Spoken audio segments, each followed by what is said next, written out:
Hello, everyone. We have participants joining in. So shall we wait for another 5 minutes to begin the session, please?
Okay.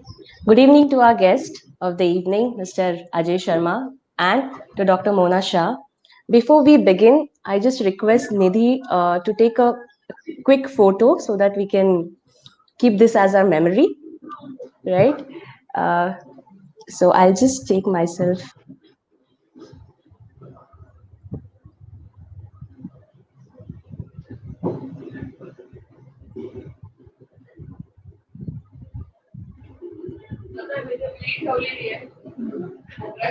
Yeah, it's done.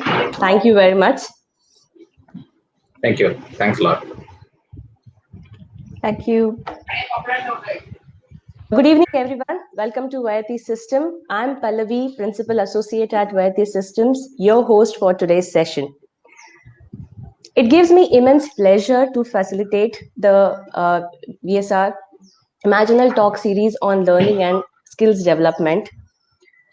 And to initiate the conversations, we have two wonderful delegates here with us.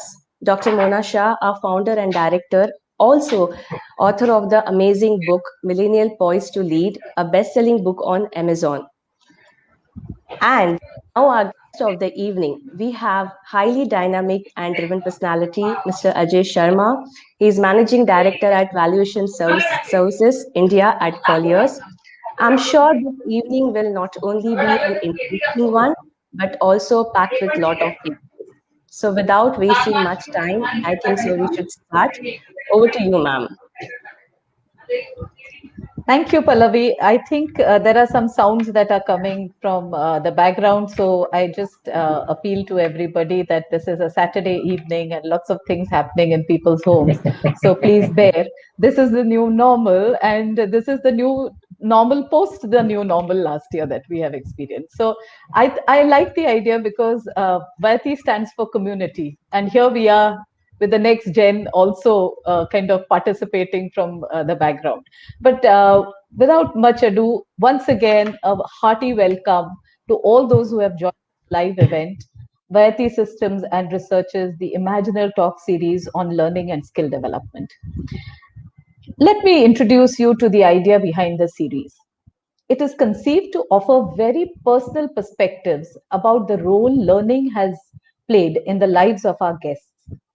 As an academic, I see firsthand, and as all of us know, the whole idea of learning is undergoing a radical change. There is so much that is thought, spoken, written, experienced, questioned, and planned also in policies that it has left the whole world in a conundrum about its relevance or utility.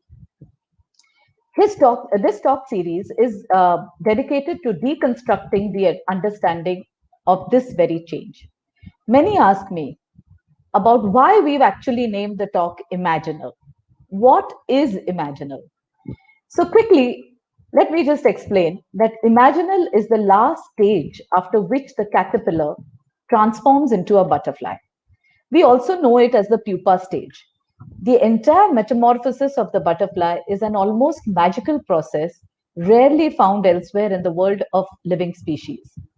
For one, the different forms in the metamorphosis are distinct from one another, so distinct that while in a particular stage, it would be difficult to imagine how the next form would appear for those who see it from the outside. And you know, the stage wise development is completely lost on the butterfly, also along as it is on the caterpillar. So it does not remember how it looked like when it was a caterpillar, and neither does the caterpillar know how it would look in future when it becomes a butterfly. Miraculous, according to me. In all my 3 decades and more as a professor and a very strong proponent of all things educational, I frequently come across the lines being repeated from learners. We never really learn anything while in school. It's only when we experience the hard knock of reality that we really learn. Another question that bogs the learner is why are they subjected to specific inputs and knowledge when their own personal ambition and intent are nowhere close to the subjects they actually learn? So, don't you think it is much like the caterpillar, which has no clue what it will become in the future? Most of us go through learning not knowing exactly how it is designed to help us grow into useful and beautiful individuals. Interestingly, though, this view on learning held by multitudes has always been a contradiction to another reality. The reality being that the desire to enroll in good colleges and acquire degrees is equally appealing. Actually, in some cultures, the parents are ready to sacrifice their present for the future of their wards. As an example, we have the children of auto rickshaw drivers, of IAS officers Megha Arora and Ansar Sheikh from Delhi and Maharashtra, respectively, who were supported by their parents to invest in their ambition despite their meager means. On the other hand, we also have an example of a Gen Z icon, Billie Eilish, who has under her belt world-class awards in music, including the Grammys, winning them when she was only 17. She is now all of 20 years. So, backed by her parents, she has no other pursuits save for music. And Billie has no formal education. She has been homeschooled by her mother. At another level, we are all aware that there is no better comparative advantage than that of skilled, highly skilled human resource for any country to do well at the global scale. So it is actually these questions that come to mind. Why do we educate oneself if it lacks clarity? Or is it either forgotten or seen as irrelevant at a later date? Why does formal education continue to command more premium? And a question like, can continuous competency and skilling be the way forward instead of only only relying on academic degrees? So this evening, I shall ask my guests and viewers why these contradictions. Before we go ahead, at Visar, we offer skill-based technical and holistic trainings that are designed for competencies to be imbibed and applied in the course of one's professional life. While most of us are dealing with this conundrum in myriad ways, at Vaidhi Systems, we decided to act on it.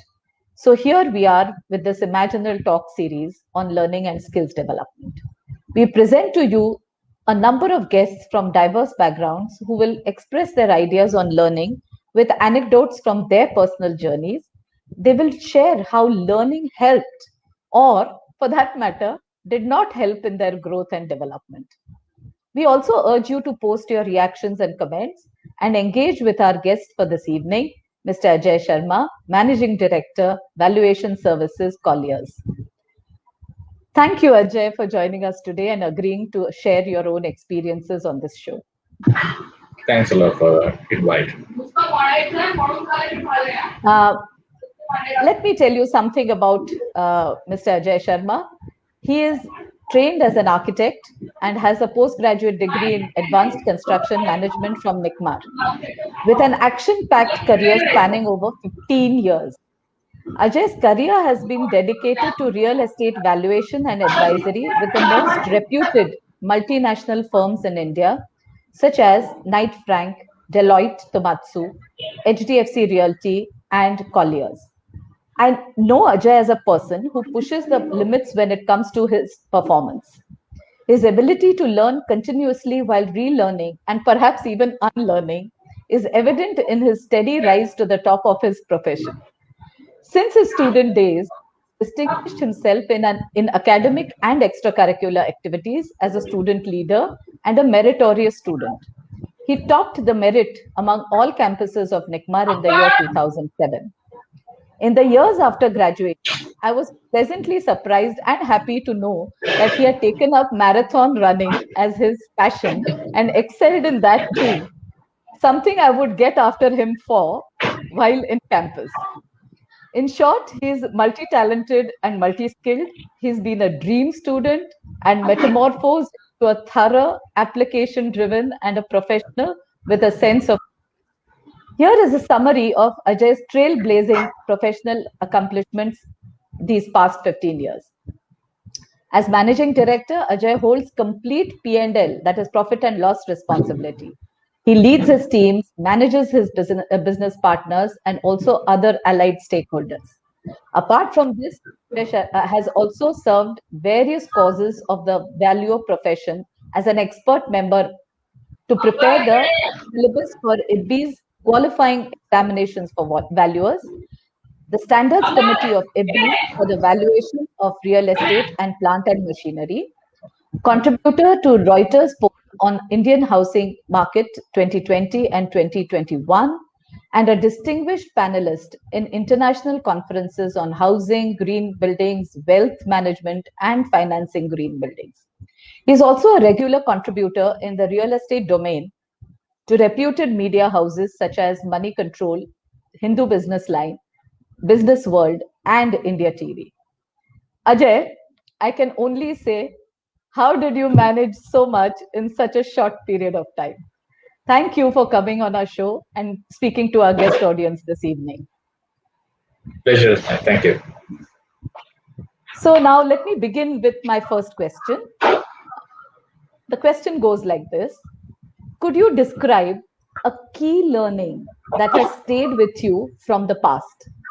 It could have been either from school or an informal situation with elders, teachers, or even relatives or network. Thank you for the kind words, first of all, and thanks for having me on this talk show.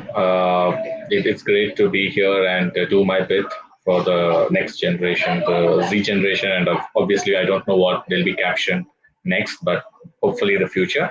Uh, in response to your question, I would like to state that it has been a combination of both schooling as well as personal experiences that has brought me to one couple of key learnings. I would say the first key learning is that you should be open to the fact that you will be outlearned by your next generation. So that's the first thing. So you have charted my growth as a professional, and during that growth period, I have seen myself being placed in positions where I see that the generation that has come after me have been much more learned in terms of the subject, or in terms of what they want and what they can contribute to the engagements that we do for our clients. So we always should be ready to be outlearned, and I think I got this learning especially from the fact that it came from my family. So I have seen my own father continuously kind of upskill himself, because he always said that look, I'm going to be beaten out by the new generation. So if I need to stay relevant, I need to keep upskilling myself. So that's one thing. So there's nothing wrong if you're unable to upskill, but the point is that you should have the magnanimity to concede that the next generation will definitely be outlearning you. The second aspect is that you need to have an inquisitiveness to be informed and stay informed. That's very important. I think more than upskilling, the fact that you're informed makes a lot of difference to professionals who age in their profession. That's very important. I'm a perfect example for that, because as I have grown in my professional career, I have seen that I needed to stay relevant and value add to my clients. And in order to do that, I had to really be informed. That's very important. So there are many aspects of my learning through the school, through the college, and even in the profession, which could not probably, address the requirements that are coming up today.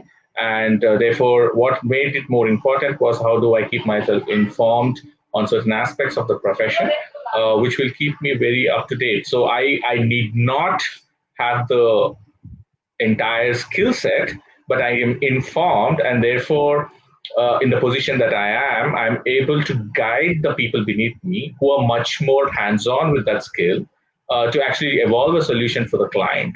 And and more importantly is that I do not look out of place when I talk to my clients or I am with the team, because that's the worst thing that can happen to a person in my position.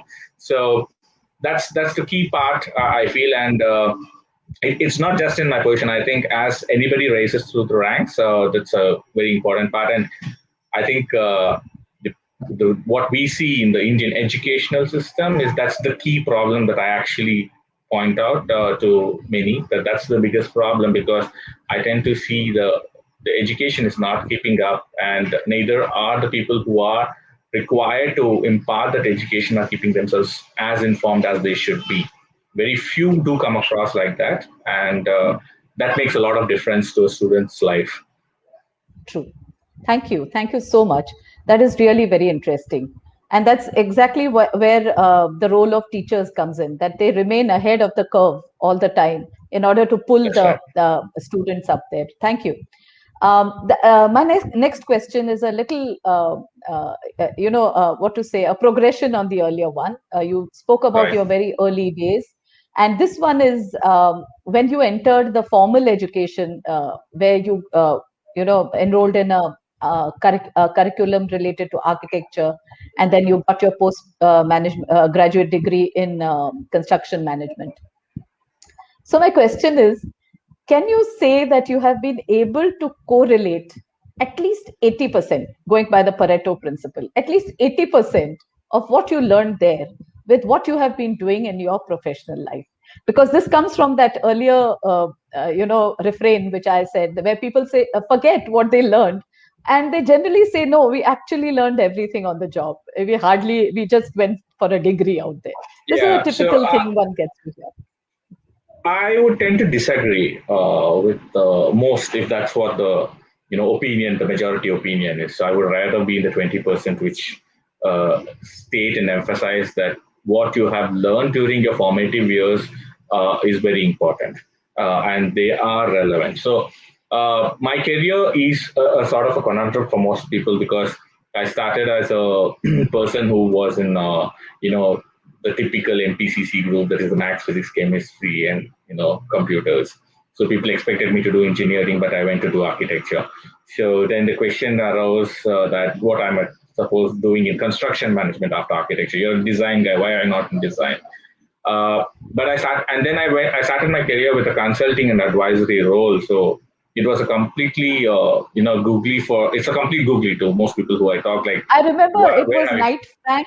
If That's I'm, right. yeah, right? Right, that's right. So it was a complete googly for people, and I think I served the best googly was when I joined Deloitte.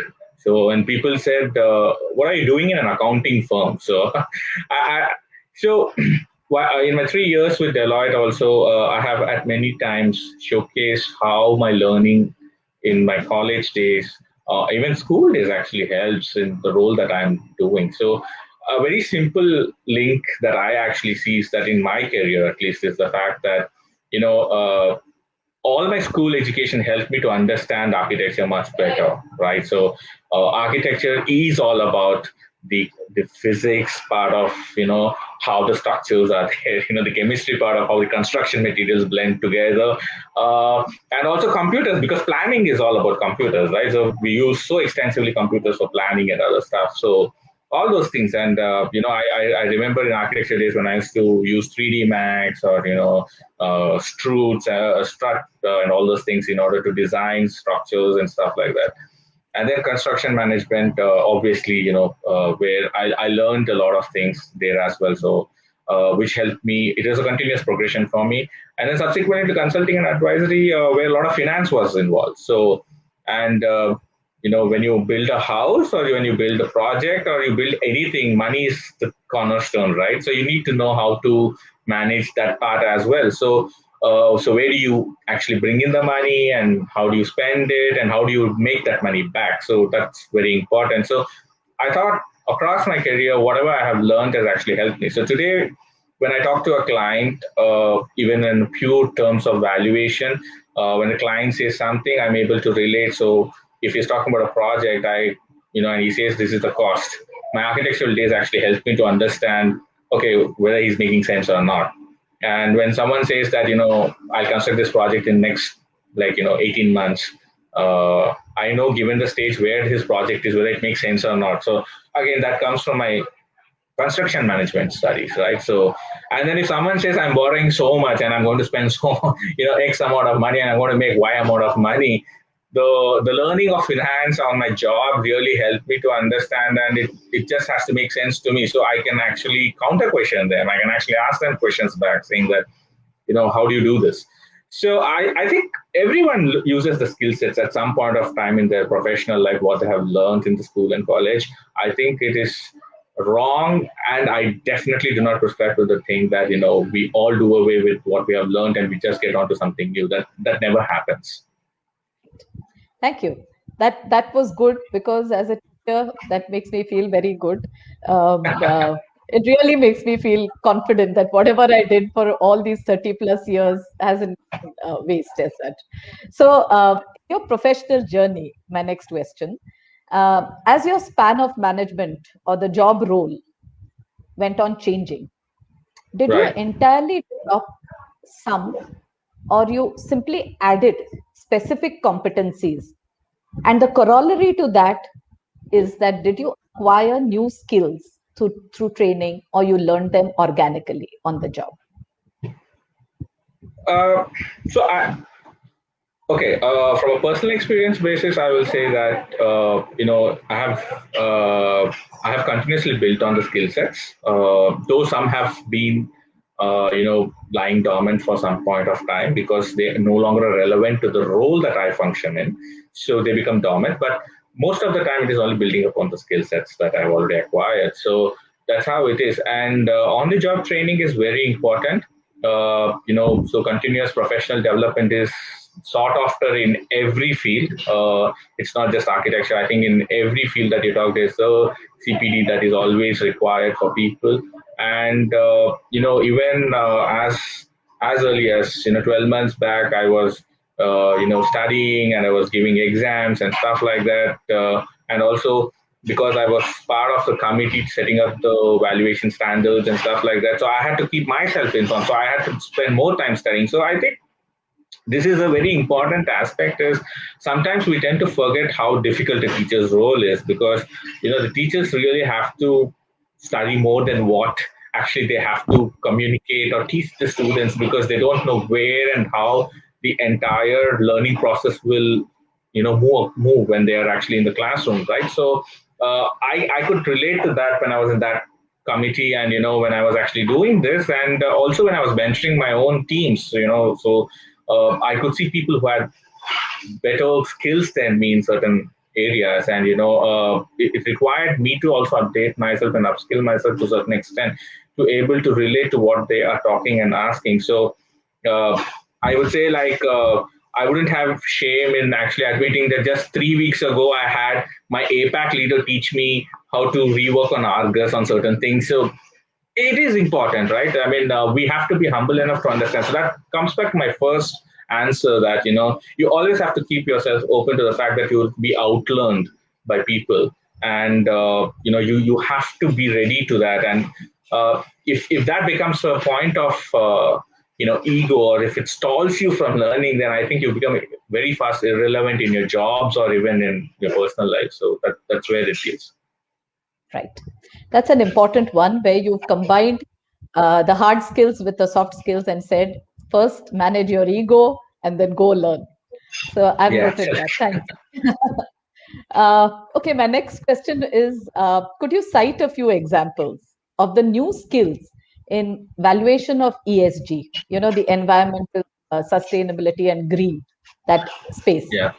those Right. projects, infrastructure and real estate projects. So the latest is nowadays ESG because nothing now is being spoken about without factoring the green, the sustainable, and the environmental friendly stuff. Yeah. So can you just tell us what are Yes. the I think it's a misnomer to state that ESG is something that's new out of the blue. I think ESG has always been around for longest period of time. So it's just that what is the parameters that you give priority to in any project, be it real estate or infrastructure, that actually dictate whether you are ESG compliant or ESG non-compliant. Is as simple as that, right? So I think what has happened is over the last couple of decades, this awareness about protecting your environment or the awareness to have a sustainable, business, which reasonably consumes resources, but at the same time is more effective in turning out results. That has picked up a lot of awareness among professionals, among investors, and that's the thing. And I think ESG is just a fancy term coined by people to kind of depict this awareness today. But I feel, and I have also seen like ESG has been around in Europe and US for the longer, I think for about a decade now. So it's just entering India in the last couple of years. Unfortunately, in India, we still do not have many ESG compliant projects because the way we have learned on how economics work in a project. So that's where it is. So I think the parameter what today currently in India we look at is how money is made from a project, right? So if that's your important parameter, I think everything else just takes a side step, right? And then that's right. you're just focusing Yeah. on one part. So I think now that's slowly changing because many sovereign funds are actually looking at, they're saying your project has to be environmentally friendly, it should be socially relevant, and more importantly, it should be well governed. So I think we have seen a lot of issues of corporate governance in across the timeline in India in the last 2 decades, at least in my professional timeline. So I think that's where they are coming from. These were always the prerequisites, frankly speaking, for any investment into any project. Right? So a private equity is investing with a real estate fund into a real estate project. They are doing a background check on the promoters. They're doing a background check of the entity into which they're investing. So what is that? They're nothing but doing just checks on the governance part of it, the integrity of the entire ecosystem into which they're investing. So that essentially came under the governance part of it. Sustainability was that, whether you are able to, in a given budget, execute a project and continue. So that was the sustainability. And of course, environment part of it was not so much there, but today it has become a key talking point in many projects. And I think since the time green buildings have come about, even that has become a very important subject matter for most of them. Sorry. Yeah. Continue. So the part of what skill sets are relevant actually today, if I would say that, I think whoever is listening to me, who are aspiring students, I think everybody is learning already what we are doing. What is to be learned is what is going to shape the way this profession will go forward. So I think in a couple of white papers that I have written already, I have already spoken about how AI and machine learning will become the future of professions like ours, including certain other professions, because what we really do is not really a rocket science. Frankly, it is a lot of analytics and number crunching, right? And something that's really having a fantastic algorithm can do it much better without any mistakes. So it's all about how an AI or machine learning does that. So how do we stay relevant? Now, this relevant part of it is actually where, when you actually look at AI learning and machine learning, professions, the thing that they say is creativity and far sight. These two things can never be part of AI or machine learning. Those things can never happen unless, going by Isaac Asimov's way of looking at things, if machines start thinking like us, well, that's the future, hopefully. But if they do like that, then yeah, that part also is covered. But the point is, they can't get creative like us. So in valuations, many times what happens is you need to understand the intent why you are doing that valuation, right? And very clearly apply a certain principle. It's not a simple A to Z kind of a process that you follow. It's very intent driven kind of a thing. And is that I would like to intervene here. So is that, in other words, called the assumptions? What is the quality of assumptions you make before the project? No, because you have to visualize. It's not the assumptions, but see, frankly, valuations is all about numbers, right? So numbers are, so it's basically what you input and what you get. So it's as simple as that. So it's not even the soundness of the assumptions, but it is about what I would say is what you're really trying to do when you're doing a valuation. So many a times people do talk about strength of your model, how good is your model, how what is the techniques, methodologies that you're using. But frankly, they all fade away before the fact that what is the client really asking you? What is his intent? So that's more important. And I don't think any AI or machine learning can really figure out what the intent of the other person in front of you, right? So this is where the value. So I believe, and I'm quite certain that the good valuers are who are the better or the best professionals in our service line, and in generally out there in the world, are those people who actually understand the intent, the risks, and then get into actually doing the job. And that's very important. And frankly, I believe that we have had too many people who do not understand this, and I think that's one of the root causes of why we see so many NPAs around, so many mismanaged projects around, so much of badly decided investments around. So because valuations also play a part in that. So that's where it is. So even in business valuations, the same aspect is there. So whether it's infra, real estate project, it is just the type of cash flows that differ. But otherwise, the overall core is the same. Right. In fact, over here, I would quickly remind you that we are both part of RICS, and we know the kind of work they do and the kind of transparency that they are trying to bring into this valuation all across the world. And there are lots of things, as you said, the behavioral part of actually handling those projects is very less researched. And I have, after you had graduated from NICMAR, a lot of my students and I had begun working on this. Because the intent, as you say, there are two types of intent: the intent of the promoters and the strategic intent of the project itself. So, what is it designed for stakeholders? Why should it be? And I think the greater learning in this is that we cannot now have valuations which are simply financially compliant in terms of internal rate of return and NPVs, but they are going to be socially relevant, socially responsible also. And going forward, this is happening faster than anything. And that's why I had asked you this question. We really hope so. See, unfortunately, today the mindset of most of our clients is that valuations is more a compliance requirement rather than something that they really have to use in their strategic decisions and stuff like that. I think that's slightly at least more relevant to business valuations, the strategy part of it, because when they're doing M&A and all those things, they do take decisions on those valuations. But in real estate, it's largely compliant basis. So, when you talk to clients, they'll say, we just need your sign off. So, it just gets very frustrating some point of time when you try to explain to them that, look, this is not just an exercise you're doing for compliance, but this is also for you to study your own project and understand where the gaps are, and probably try to innovate also if required, and make better the entire system that you have deployed into that project. Therefore, it becomes more profitable for you. So that's the key. That many of the promoters miss that, and I even think many of the financial institutions miss that. So yes, unfortunately. When you talked about ESG, one of the reasons why we don't have many ESG is many times the funding institution and the borrower shake hands, and subsequently you do valuations and everything. So it just becomes a farce. It's not really genuine. Something that genuine. So that's the problem. So I think.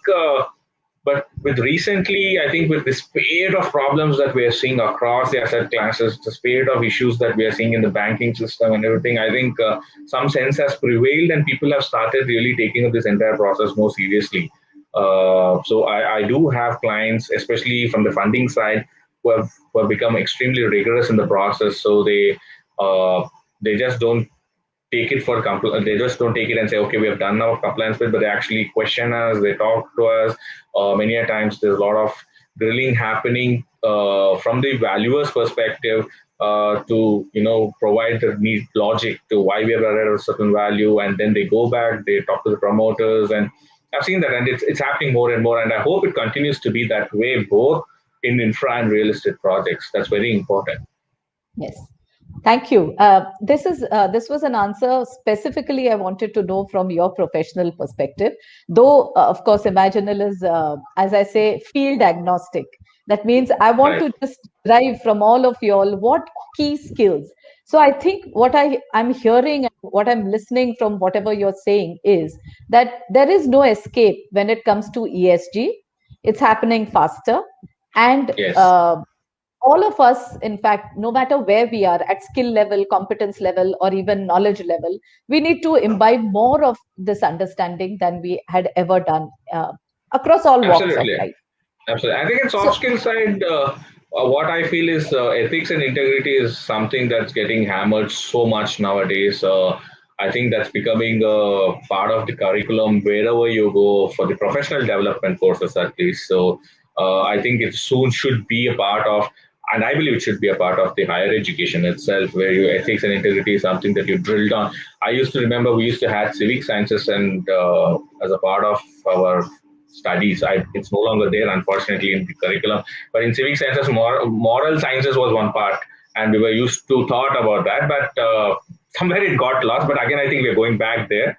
So I hope that ethics and integrity is something that's really getting a lot of focus now. That's very important. I've noted that. And we did a lot of that. I have been very consistent on this code of conduct and ethics and all that That's stuff. right. So I hope the whole audience is also listening to this very carefully, because going forward, that's the only way to live, actually. So now Right. I'm winding down now, Ajay. I have just one or two questions, and I think you Sure. can take them quickly so that we can open this to the audience. So Right. one is, what, in your opinion, are the learning trends that the new generation follows or prefers? I mean, I can see that, for instance, even in the clothing industry or fashion industry, environment has become important. Social entrepreneurship has become important. People work for a cause. In fact, even in this pandemic, you see that millennials and Generation Z are the ones who are in the forefront, helping out and trying to bridge the gap between the institution and the lack of resources and stuff like that. They are very selfless, and it's very new. But if this can be put into a learning trend apart from what they are doing, because this is how they are made, they're very generous, they're very aware of what they should be as human beings and stuff like that. There are some learning trends that are distinctly coming up, and uh, can you tap, like I gave you this example, so can you tap where the new generation, what does it follow, what does it prefer, because you are dealing with some generations now in Yeah.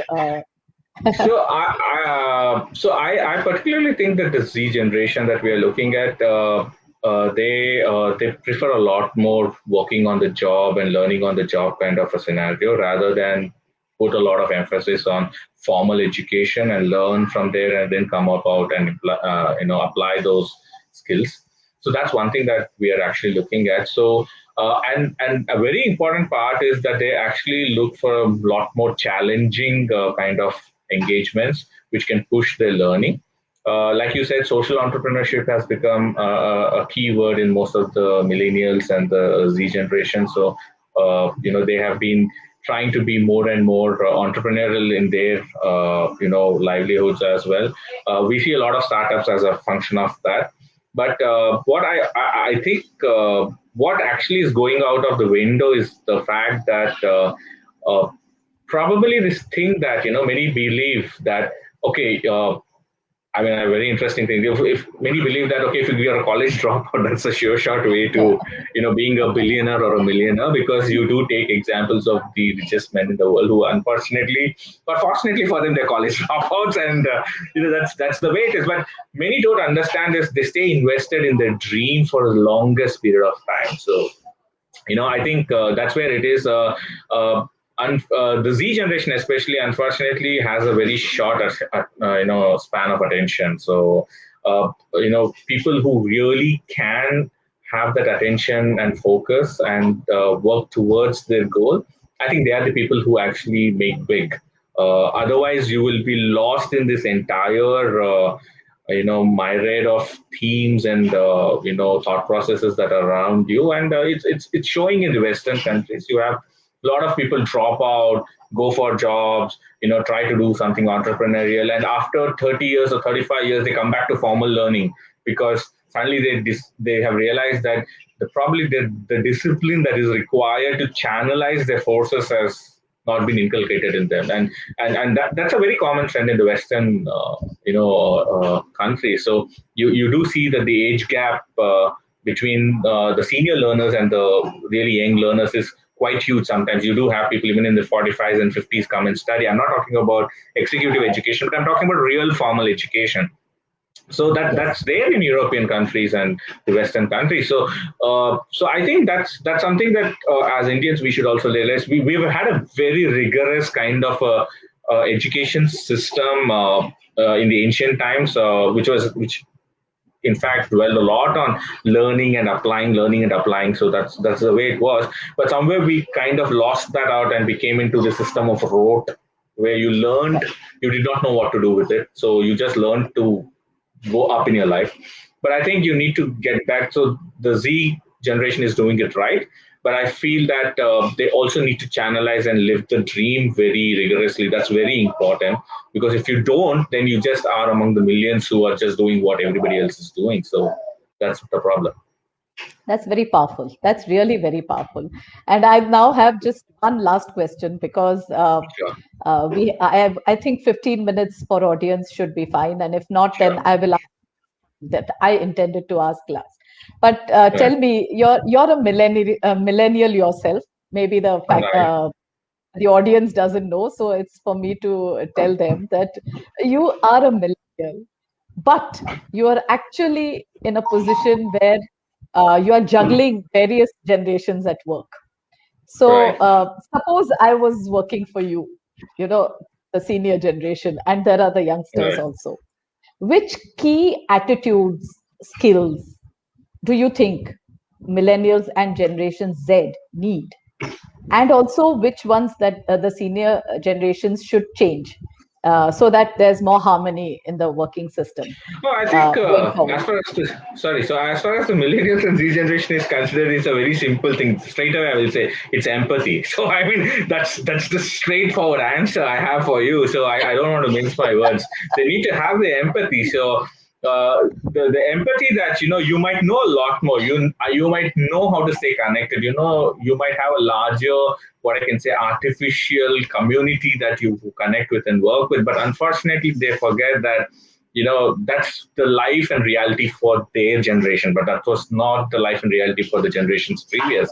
So they got to be empathetic, and when they work, so I do have a lot of people who are seniors. My own chairman is 60, so I really need to work with him. So when I am coming with certain ideas, I need to be empathetic to understand what his reaction is going to be, because he's a straight brick and mortar guy. He understands, okay, I put money, I need to make money. But then if I have to pass an idea through him, I really have to put the effort and understanding to him. And believe me, if anybody is complaining of the newer generation that the older generation does not understand or do not understand, they are completely wrong.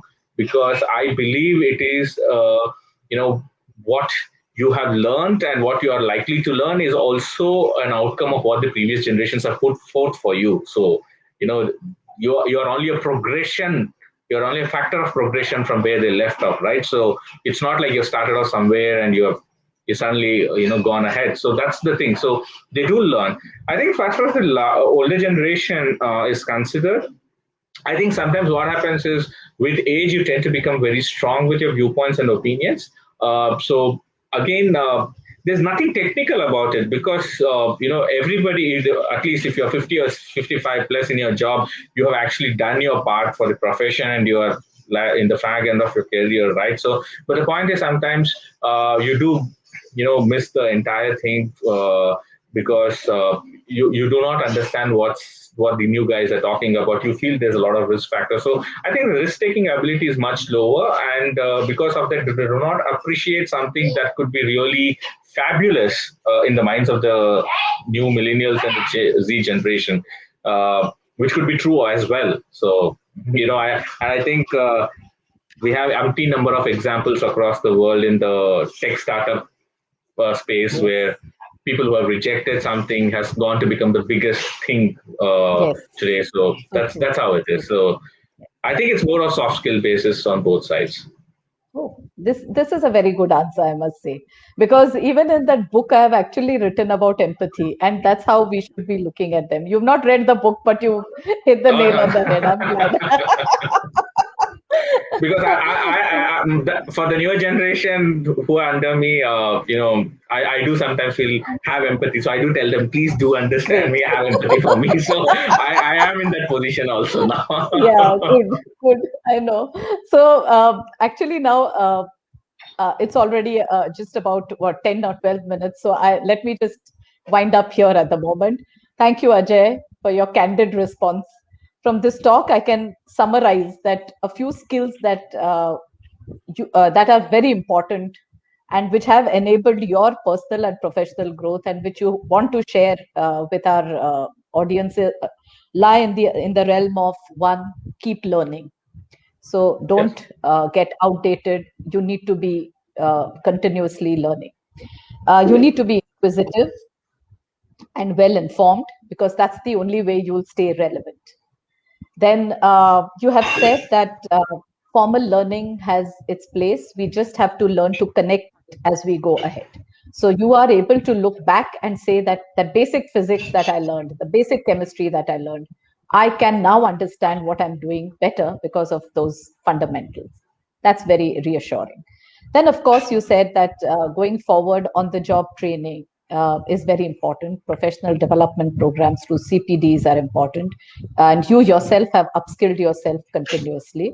And you need to have creativity as a person. You need to think differently because the problems that come to you will not be the same every time. So the only thing that is same is your ability to attack the problem and solve it.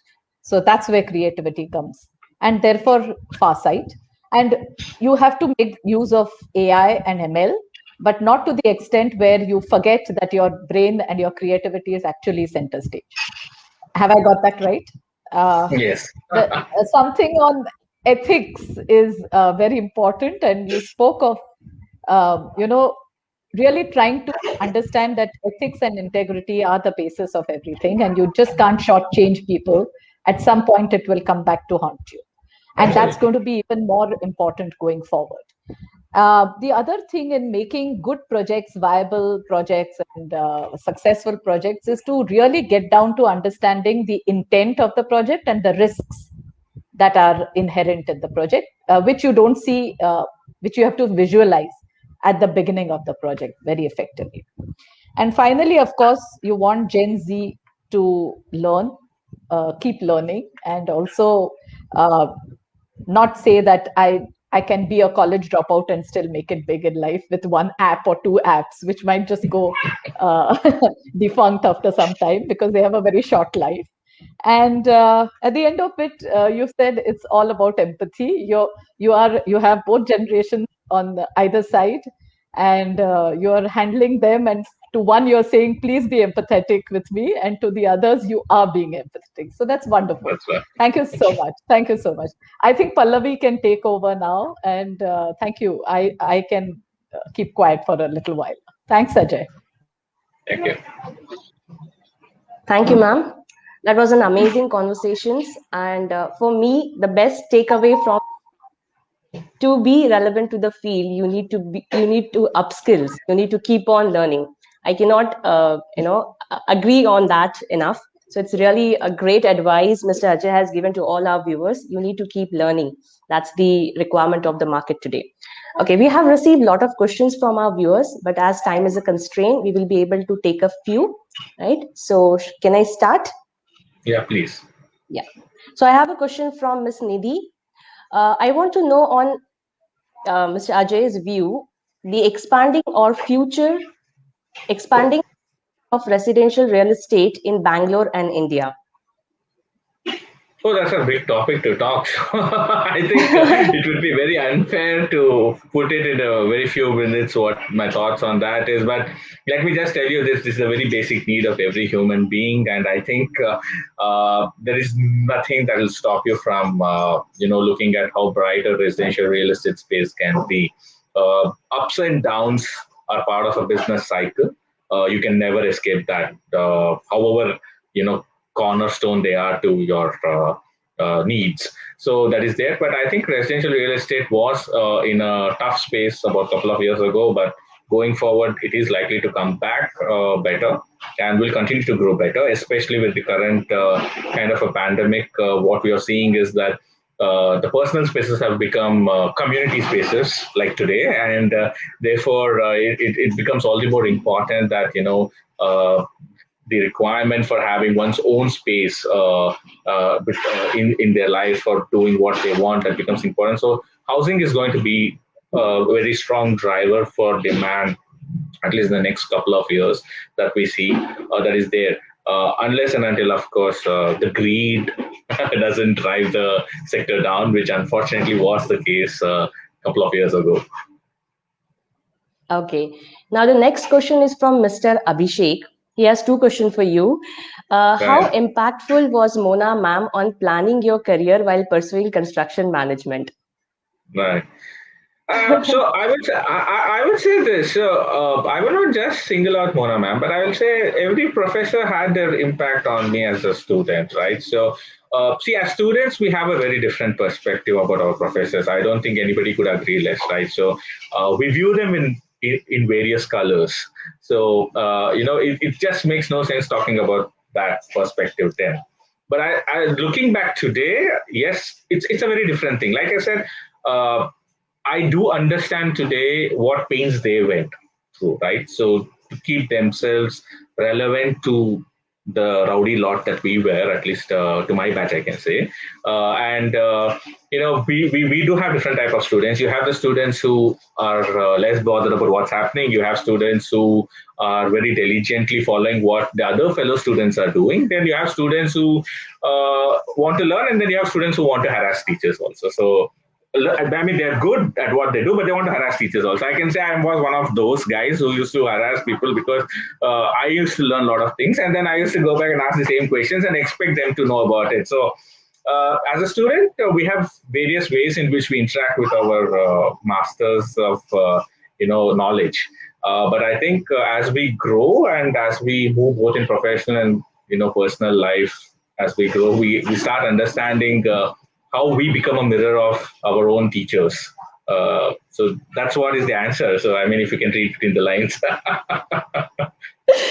Okay, and his second question is: there is a very sector. This is very sector specific query.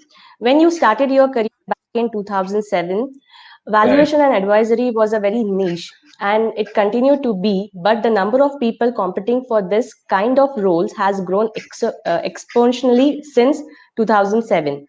How do we keep up with the competition and continue to excel in this niche field? So, like I said, this is very true. This is true of any profession, let me say. So, any profession that is niche becomes, very common as you go through because that's where the money is. So, everybody tends to go into it. It happened with IT, it happened with computer sciences, it is happening with valuations, as simple as that. I think where like I said, it is the individual skill sets that matter, and as an organization, how you position yourself in the market is very important. And basically what you add as value to your clients, that's very critical. So as long as you are very clear about these two aspects, that is about your skill sets and what you add value to the clients, I think you can really be standing out of the crowd. So that's what it is. Okay. Next question is from Mr. Karunesh Jain. Has cryptocurrency affected the international market of valuation? So cryptocurrency, okay, so the problem with cryptocurrency is that today you do not really know what are the parameters to value cryptocurrency. They are more driven by, I would say, emotions of the people who hold it. So I mean, we all it's there out, right? Bitcoin goes from say $6,000 to $50,000, comes down again. I mean, we had this phase where it was $20,000, went yo-yoing back to 10, 20, and again went to $50,000. As an idea, it's a fabulous idea. But unfortunately, how you use the cryptocurrency also matters, right? So that's the biggest problem we have today. The regulators are having a lot of problem with how you use the cryptocurrency. I'm actually a proponent. I feel that cryptocurrency should be accepted in the wider walks of life. But unfortunately, the problem lies with the fact that we do not, unfortunately, tend to use cryptocurrency for many legal means, at least the majority of it. Though some part of it is being used as a legal tender, but majority of it is not being used as a legal tender. They're used for illegal activities, and therefore it kind of colors the usage of it. So the valuation of cryptocurrency is completely, I think it's just crazy. There's no logic to why that is there. I mean, if I would just go by the cryptocurrency's logarithm, I do not see how these valuations can happen. So, but yes, that's the reality today. Many of them are driven by emotions and the fear factor. So that's where it is. So I think that's how cryptocurrencies are currently being valued at what they are. Okay. So as we only have 1 minute, so last question. It's from Mr. Venkatesh. How open is construction sector in India to embrace ML and AI? If yes, what can we see? When can we see implementation in full fledged? So ML and AI will come into multiple things, right from the fact that all your legal works, ML and AI, they become. So your contract drafting can become part of an AI thing. It can become there. AI can be there in terms of taking decisions on terms of structural stability. The kind of building materials that you require for a particular geographical region, particular climate. So all those things become part of AI and ML. And I don't think really there's any limitation actually. Frankly, today we have 3D printed houses being constructed in the Scandinavian countries. They're erecting 3D printed houses. So it's already there. I mean, you don't really need a human intervention to even build a house today. So frankly, that's to that extent it is there. But what I also want to say is that people who are involved in AI and ML learning also need to understand how these aspects are important, because sometimes we tend to divorce the fact that writing a software program to what ultimately it's intended to give us an output. They're two different things. It doesn't work like that. So you really need to kind of integrate. So ergonomics and all those things also have to be a part of it. So a good computer programmer need not necessarily be the best judge of how well designed the space is or how comfortably you can live in that space. So that's how it is. So what I'm saying is the uses of it is very good. I think blockchain is one aspect all banks have already put into place.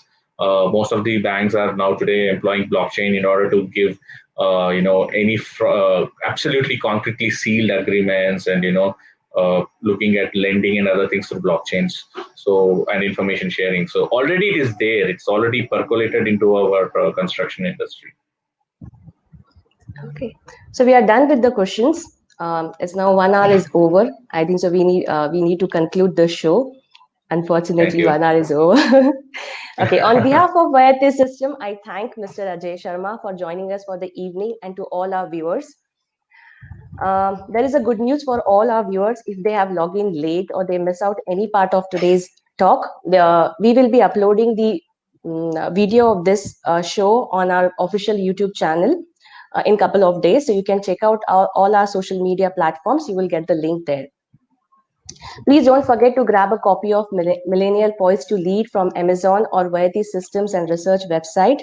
I must say that it's a wonderful book. Please give it a try.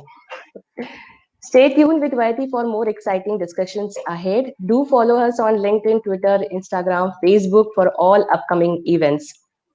So till then, stay safe, stay healthy, and stay home. Thank you very much. Thanks a lot. Thank you. Thank you, Pallavi. Thank you, everybody. Thank you, Bye. Pallavi. Thanks. Thanks, man. Thank you. Bye.